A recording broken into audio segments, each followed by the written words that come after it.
First at 4:30, in the recent poll released by the AJC, it's a tight race between Vice President Kamala Harris and former President Trump here in Georgia.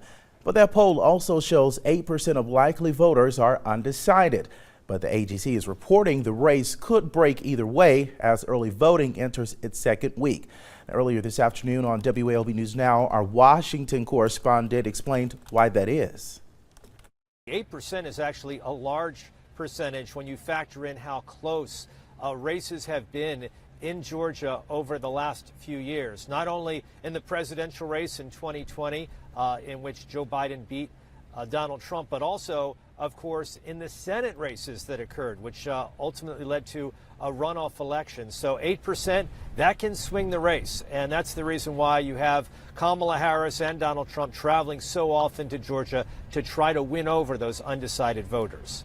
And you brought up a good point there. We've seen actually recently and even this week, the former president here in Atlanta today, Duluth to be exact. And then we also have Vice President Kamala Harris, who will be in Georgia tomorrow.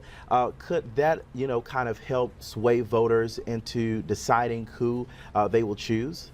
Well, 8% is a lot of people when you factor in all of the voters, all of the electorate in Georgia. And obviously, I can't get into the head of every one of those voters and why they ultimately will decide between these two candidates. But what Donald Trump is doing, what Kamala Harris, the vice president, what they're both doing is trying to certainly motivate their base. That's a big reason for the rally that she will do tomorrow in Atlanta. Bruce Springsteen will be there. Former President Barack Obama will be there, but also trying to reach out to those undecided voters who are still on the fence in terms of whether to support these two candidates.